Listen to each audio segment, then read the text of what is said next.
फिर देखते हैं कल मार्केट किस तरीके से मूव कर सकता है। कल निफ्टी का एक्सपायरी होने वाला है और ये मार्च मंथ फाइनली एंड होने वाला है, क्योंकि बहुत ही ज़्यादा डिफिकल्ट था। ऑलमोस्ट आई थिंक 13-14 डेज हो चुका है जहाँ पे कहीं पे डायरेक्शन नहीं मिल रहा है मार्केट के अंदर। ऑलमोस्ट ये दिन छोड़ने के बाद मेरे अकाउंट के अंदर भी फ्रीक्वेंट एसएलयूट हो रहा है, क्योंकि आपको पता है मैं भी डायरेक्शनल ट्रेड करता हूँ एंड जितने लोग बाई भी करते होंगे उन लोग को भी एक मोमेंटम होता है। मैं इन द मनी ट्रेड करता हूँ तो डेफिनेटली एक डायरेक्शनल जब तक नहीं मिलता तब तक बड़े प्रॉफिट नहीं बनते। और 100-150 पॉइंट तो ये जो मोमेंटम आ रहे हैं, यहाँ पे जो मोमेंटम आ रहा है, यहाँ पे मोमेंटम आ रहा है, इसमें जा रहे हैं। आज का मार्केट भी अगर देखेंगे, नो डाउट ऑलमोस्ट 3 बजे तक मार्केट फिर से एक इन्वर्टेड हैमर टाइप बना चुका था, मार्केट नीचे की तरफ था। फिर ऑलमोस्ट क्लोजिंग प्राइस के आसपास एक शार्प मोमेंटम अपसाइड की तरफ आया है, लेकिन आधे घंटे के अंदर मोमेंटम आता है इतना जस्टिफाइड नहीं होता है। ये क्लोजिंग समय अराउंड 785 के आसपास दिया है, तो क्लोजिंग समय अराउंड सेम जोन पे, इसी जोन के आसपास कहीं पे दिया है। तो फर्स्ट पॉइंट यहाँ पे अगर हम लोग देखेंगे, मार्केट अभी रेंज के अंदर है। इन दिस केस अगर हम लोग देखेंगे, यहाँ पे एक रेंज के अंदर ये बना चुका है, ये एक रेंज है। आप एक पॉइंट ध्यान में रखो, मार्केट हाँ आपको 15 मिनट चार्ट में एक रेंज दिख रहा है, डेली चार्ट के अंदर देखेंगे यहाँ पे भी एक रेंज है, क्योंकि ये 15 मिनट चार्ट नथिंग बट ये कंसिस्ट ऑफ 15 मिनट चार्ट, तो ये एक रेंज है।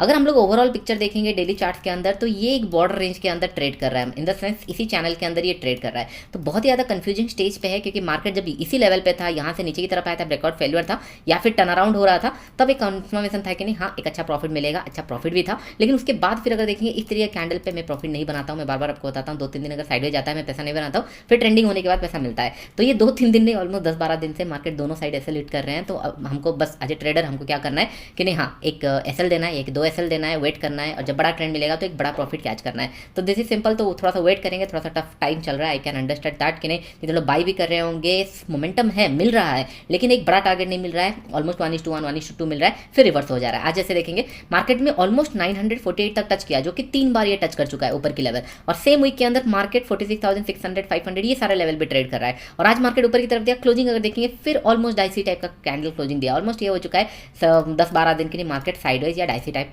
कैंडल क्लोजिंग दे रहा है। अभी हम लोग को प्लान क्या करना चाहिए, सिंपल हम लोग रखेंगे 940-50 के आसपास से मार्केट रिवर्सल दे रहा है, इस जोन के आसपास से रिवर्सल दे रहा है।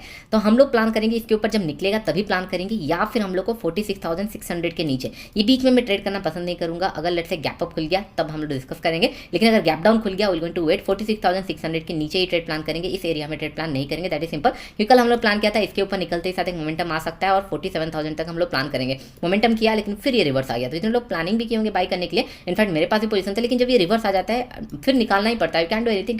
प्राइस इज गॉड, और प्राइस अगर आपको बोल रहा है कि नहीं हाँ मैं जा नहीं रहा हूँ, नीचे आ रहा हूँ, एनी कंडीशन हमको निकालना ही पड़ेगा। फिर ये नीचे की तरफ आया और क्लोजिंग आवर से फिर ऊपर की तरफ मूव किया है, और क्लोजिंग समय अराउंड 785 के आसपास दिया है। मार्केट अगर कल गैप अप खुलता है, लास्ट आवर मोमेंटम आया आधा घंटे के अंदर, अगर ये गलती से मूव करता है या गैप अप खुलता है बहुत बड़ा 47,000 या इसके ऊपर गैप अप खुलता है, just up to wait 5-10 minute हमको वेट करना पड़ेगा। एक जब यूटर्न मिलेगा उसके बाद जब पुल बैक मिलेगा तब हम लोग बाई कर सकते हैं, क्योंकि बहुत सारे लोग जितने लोग सेल किए होंगे ये सारे स्टॉप लॉस जोन होंगे, इसके ऊपर अगर ओपन होता है तो हो सकता है एक रैली देखने के लिए मिले। अगर गैप डाउन खुलता है इस जोन के आसपास तो हम लोग सेलिंग के लिए ही प्लान करेंगे, क्योंकि अभी एक रेंज बन चुका है 15 मिनट चार्ट्स में। कुछ नहीं तो हम लोग को यहाँ से लेकर ऊपर तक प्रोजेक्ट करेंगे, या फिर इस रेंज से नीचे की तरफ प्रोजेक्ट करेंगे। एक हम लोग को 500 से 600 पॉइंट का मूव मिल सकता है, दैट टू कि नेक्स्ट वीक के अंदर। मैंने आज जिस तरीके से मोमेंटम आया था मुझे लगा था कि नहीं आज ही मोमेंटम कर देगा, लेकिन ये फिर नीचे की तरफ आया। तो as a trader you don't know कि नहीं कौन से दिन बड़ा मोमेंटम मिलने वाला है, बस आपको टेस्ट करना है। इसलिए money management is very important. अगर मनी मैनेज कर रहे हो तो हो सकता है कि नहीं आज 10 दिन तक ट्रेड नहीं मिला, तो मार्केट ने आपको कुछ नया चीज सिखाया। क्योंकि जनरली क्या होता था 3-4 दिन अगर मार्केट साइडवेज जाता था तो एक दिन ट्रेंडिंग मिलता था। तो हम लोग इस तरीके से प्लान करते हैं कि नहीं 4-5 दिन अगर साइडवेज गया तो चलेगा। लेकिन अभी जिस तरीके से ट्रेड प्लान हो रहा है तो आपको 10-15 दिन का मनी मैनेजमेंट प्लान करना पड़ेगा कि नहीं हाँ अगर लॉसेस भी जाता है तो सेम क्वांटिटी से प्लान कर पाओ, फिर एक बड़ा ट्रेंड मिल सकता है, दैट कि एक बड़ा ट्रेंड कैच करो। इशू क्या होगा, इमेजिन करो कल 1000 पॉइंट अगर मूव करना भी होगा, या 500 पॉइंट 600 पॉइंट एनी नंबर अगर मूव कर रहा होगा, just because of this experience जो लोगों के पास आ चुका है कि नहीं मार्केट नीचे भी आता है और रिवर्स आ जाता है, लोग क्या करेंगे थोड़ा सा मार्केट ऊपर गया प्रॉफिट बुक कर लेंगे यहाँ पे और वेट नहीं करेंगे, ये सोच के कि नहीं रिवर्स आ जाएगा और मार्केट उस दिन एक बड़ा प्रॉफिट देगा। इससे क्या होगा, जो प्रीवियस टाइम पे लॉसेस हुआ होगा ये एक दिन में कवर नहीं होने वाला, ना पैसा फिर घर आने वाला है। तो ये थोड़ा सा डिफिकल्ट रहता है कि नहीं समझना कि नहीं अगर आप ट्रेंडिंग मार्केट के लिए ट्रेड करते हो तो you have to wait for a trending market. अगर आप साइडवेज मार्केट के लिए ट्रेड कर रहे हो तो फिर be aware of trending market. जब भी ट्रेंडिंग मार्केट आएगा आपको लॉसेस क्विट करना पड़ेगा। आप दोनों साइड अगर प्लान करोगे तो हो सकता है कि दोनों साइड ऐसे लेट होने का चांसेस है। डोंट वरी, आने वाले टाइम में धीरे धीरे ये सारी चीज़ें सीखेंगे। अभी करंट लेवल पे यहाँ पे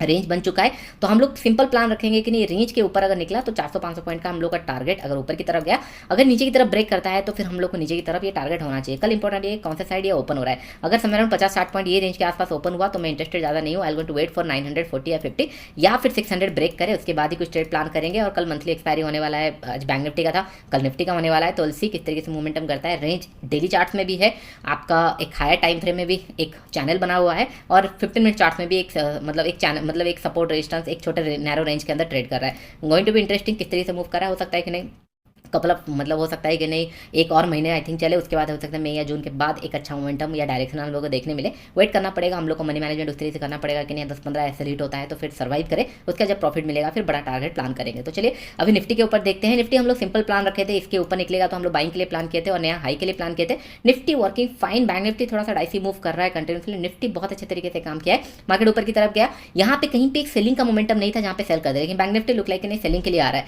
फिर टॉप से फिर से सेलिंग आया। ये इनफैक्ट मतलब बहुत टाइम से आ रहा है कि मार्केट रिकवर तो कर रहा है फिर नीचे की तरफ आ जा रहा है, यहाँ पे फिर नीचे की तरफ आ गया है कंटिन्यूसली। अगर हम लोग देखेंगे मार्केट ओपन हुआ नीचे की तरफ, लेकिन still it's look like bullish, क्योंकि अगर हम लोग देखेंगे प्राइस एक्शन कहीं ना कहीं स्लो एंड स्टडी ऊपर की तरफ बन रहा है। तो हम लोग सिंपल रखे 22,175 के ऊपर प्लान करेंगे बाई करने के लिए, और इसके नीचे अगर आता है तो थोड़ा सा हम लोग को वेट करना पड़ेगा अंटिल अनलेस 22,100 एक अच्छा कैंडल के साथ ब्रेक करे, तभी हम लोग कुछ प्लान कर सकते हैं सेल करने के लिए। और सेलिंग का टारगेट भी बहुत बड़ा रख नहीं सकते, बैंक निफ्टी है तो हाँ चलो सेल कर सकते हैं क्योंकि रेंज के अंदर है। निफ्टी का तो अभी 22,000 में एक अच्छा खासा सपोर्ट बन चुका है, तो टारगेट समय अराउंड इसी एरिया के आसपास होगा। ये कब, जब 22,100 ब्रेक करेगा अच्छा कैंडल के साथ तभी, अदरवाइज 22,170 ब्रेक करते साथ एक अच्छा मोमेंटम अपसाइड हो सकता है। अगर डेली कैंडल के अंदर हम लोग निफ्टी अगर देखेंगे तो कहीं ना कहीं स्लो एंड स्टडी ऊपर की तरफ जाने का कोशिश कर रहा है, लेकिन हाँ कोई अच्छा स्ट्रॉन्ग कैंडल क्लोजिंग नहीं दे पा रहा। अगर हम देखेंगे यहाँ पे हर एक कैंडल में बाइंग हैपनिंग हो रहा है, लेकिन क्लोजिंग कहीं अच्छा नहीं दे रहा है। दैट मीन्स क्लोजिंग बेसिस में कंफर्मेशन नहीं दिख रहा है कि यहाँ बाइंग हो सकता है एंड ऑल, तो ये कंफ्यूजन चल रहा है। और यहाँ पे भी बहुत टाइम तक ट्रेड हो चुका है, हाई लेवल पे 3 to 4 टाइम ट्रेड हो चुका है।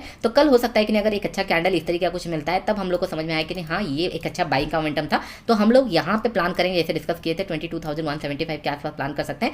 अगर मार्केट लेट से गैप डाउन खुलता है इस एरिया के आसपास कहीं पे गैप डाउन खुलता है, नीचे की तरफ कंटिन्यू सपोर्ट दिख रहे हैं, 22,000 अच्छा खासा सपोर्ट दिख रहा है, उसके नीचे यहाँ पे भी सपोर्ट है। तो जब तक इसके नीचे कैंडल क्लोज नहीं करता एग्रेसिव प्लान नहीं कर सकते, तो हो सकता है इंट्राडे में कुछ सेलिंग मिल जाए, लेकिन एग्रेसिव प्लान नहीं कर सकते क्योंकि डेली चार्ट्स के अंदर यहाँ पे सपोर्ट दिख रहे हैं और हायर रेंज के आसपास ट्रेड कर रहा है, तो हो सकता है ये हायर रेंज ब्रेक करे, और ब्रेक करेगा तो फिर आने वाले टाइम में ये जो स्विंग्स है ये भी टेकन आउट होने का कोशिश करेगा, क्योंकि अच्छा खासा सपोर्ट यहाँ पे दिख रहा है। पुल सी किस तरीके से मार्केट मूव करता है। बैंक निफ्टी अभी भी डाइसी सिनेरियो में है, लेकिन बेनिफिट ऑफ डाउट जैसे निफ्टी ऊपर की तरफ जा रहा है तो हम लोग इसको बाइंग की तरफ ही प्लान कर सकते हैं अंटिल अनलेस से गैप डाउन नहीं खुला या फिर बहुत बड़ा कुछ ब्रेकडाउन का सिनेरियो नहीं दिखा था। अदरवाइज ये अगर ऊपर की तरफ जा रहा है फिर से हम लोग 900 940 के ऊपर प्लान कर सकते हैं, और अगर इस बार क्रॉस किया तो हम लोग का टारगेट 47,200 300 इस तरीके का प्लान होना चाहिए। आई होप थोड़ा सा ट्रेड जैसे मैंने आप लोगों को बताया था कि नहीं थोड़ा सा मार्केट बहुत ज़्यादा डिफिकल्ट, मतलब ये सारे फेजेस आते ही रहते हैं ट्रेडिंग के अंदर, लेकिन इशू ये है कि नहीं पहले क्या होता था जैसे मैंने आपको बताया कि ऑप्शन 100 रुपये का आपने सेल किया, ये 20 रुपये तक आता था, फिर उसके बाद कहीं पे मोमेंटम करता था 80% डिके होने के बाद। ये क्या कर रहा है 50% तक आ रहा है, उसके बाद भी मोमेंटम कर रहा है।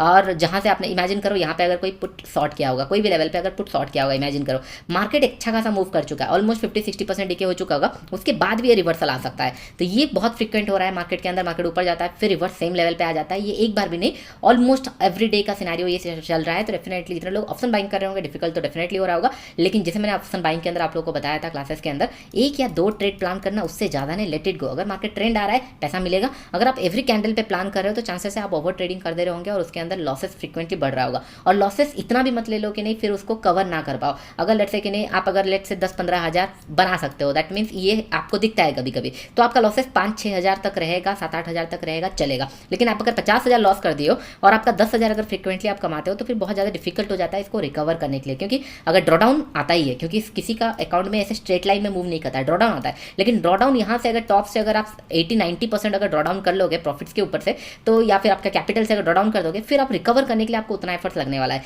लेकिन अगर टॉप से भले प्रॉफिट ना बने, लेकिन अगर ड्रॉडाउन कम है तो फिर आप रिकवर इजी से कर सकते हो, क्योंकि market is tough right now. I hope ये सारे पॉइंट छोटे छोटे पॉइंट आप लोग सीख समझ रहे होंगे। अभी के फ्रेंड्स इतना ही, वीडियो चला लाइक फ्रेंड्स।